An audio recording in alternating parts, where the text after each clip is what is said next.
You taking good notes? All right, all right, all right. Anybody feel pregnant yet? I'm the midwife, that's what they call me. Anybody feeling like it? All right, I'm going to check in a little bit to make sure we're having some contractions. Okay. In your experience, ladies, and or your expertise, what is a common thing that we miss as entrepreneurs when it comes to the journey of purpose, passion, and profits? Talk real nice to us, real good. Real nice to us. Okay.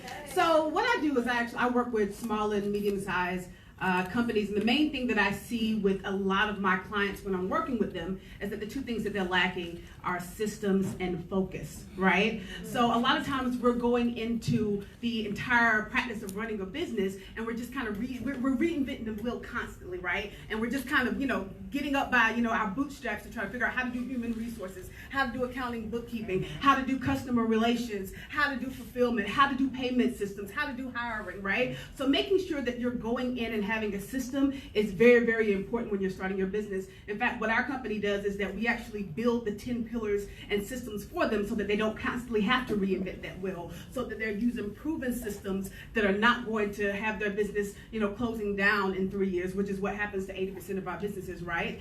The second thing that I would say is focus. As entrepreneurs, a lot of times what happens is that because we are creative minds, we have 100 different ideas and different businesses that we are trying to get together at one time. Anybody feels like that, right? Yes, hello, right? We have all of these ideas and we want to do all of them at the same time, and it's killing us, right? Because what happens in the end is that, we end up running out of energy, we end up running out of money, we exchange a 40-hour job for an 80-hour self-employment position, right? And we're like, you know what, forget it, let me just go back to my employer, right? That's what happens. Anybody know what focus stands for? Anybody, right? Follow one course until successful, right? That's exactly what it means. Follow one course until successful. So the main thing that I have to teach my clients is to focus. And what we do is we work on a timeline, their 10-year timeline, so they don't feel like they have to give up all of their ideas and all of their dreams to be able to focus on one thing. We keep that timeline in order, right? And help them to focus. So I would say systems and focus. Yes. We're supposed to have two things, the day drinking.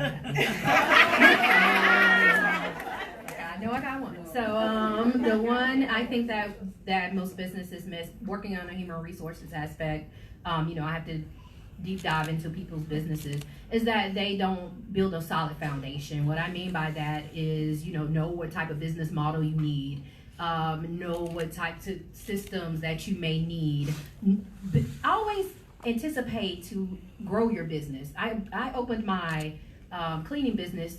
It might be 5, it might be 10 years from now to franchise it. So, just always have a plan. Even if it's a business plan, you may not have to follow your business plan verbatim, word for word, toe to toe, but it's just a map. It forces you to do the research. It forces you to, evaluate your prices. So you're just not out there saying, oh, I'm gonna charge $20, do eyebrows or whatever that you do. So there's so many resources. That leads into my second point. Know your resources. For my businesses, I had already established it, but I was full-time now, right? So for me to take it to the next level, I signed up for my small business development center at the local, I thought it was at the local community college, but it's actually at North Carolina State. So I went there, and she gave me all this list of things to do. Now I'm like woman-owned certified. I have access to all these government contracts and things that I'm going to do to follow that up. So I wouldn't have known that if I didn't went there. I thought it was hard. I thought you had to fill out all these applications. They walked me through step by step. So there's resources to help you build that foundation. Know your resources. Know who you can reach out to. The networking, it opened me up to the amount of opportunities. So know that. That's what I think people miss. And the two things I think people miss, one is, as she said, systems. When we are starting a business, we focus a lot on business systems, but then we crash and burn, and a lot of people do not have spiritual systems in place. They do not have a go-to team when things get tough. A lot of people have that go-to person, for their business, but they don't have that go-to spiritual outlet. And you have to make sure that you create a network of circles of a business prayer circle, because your regular friends that's in your prayer circle are not praying, I declare and decree millions of dollars over my business, and I declare my taxes is in order. They're not doing that, right? Because because their mindset is on working a 9 to 5. And so in your regular life, your prayer partners are different than your prayer partners for your business life. And so I see that a lot of times people don't align themselves spiritually with the right people for their business. And then rest. A lot of people do not get enough rest and recuperation. I say Jesus went to the mountain, right? And he rested, and this is why I do a retreat for women every year to heal themselves. And it's because I tell them, you can't tell Satan to get thee behind thee when it say close this door or give up if you're not a rested person. He had to go to the mountain and refuel, so that when the negative energy of his own inner mind came to him and said, you could have this and you can do this and you can do that, he was like, get behind thee. And so a lot of times if we're not rested, we can't say get behind thee. You fall into the trap of falling into whatever the negative energy says because you don't rest. So those are the two things that you need to do. My two things are actually one. So checking your relationship with money. How do you really feel about money? How do you use it? How do you spend it? How do you invest it? If you invest it. When I grew up, I learned how to be deceitful with money, how to be manipulative from my parents.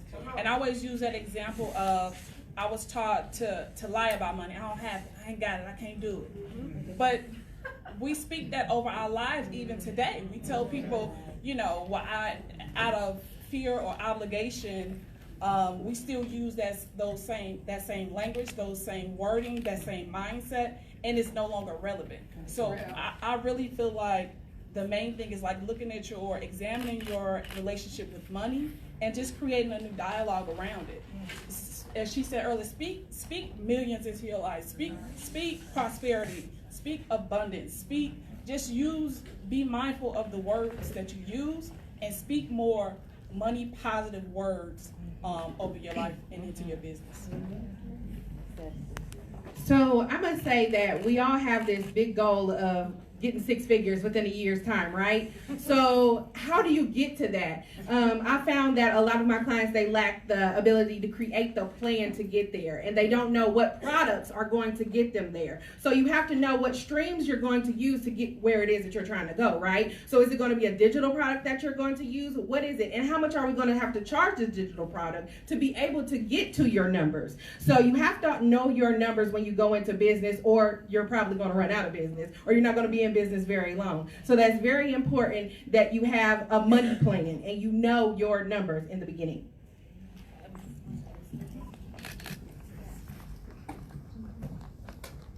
Okay. What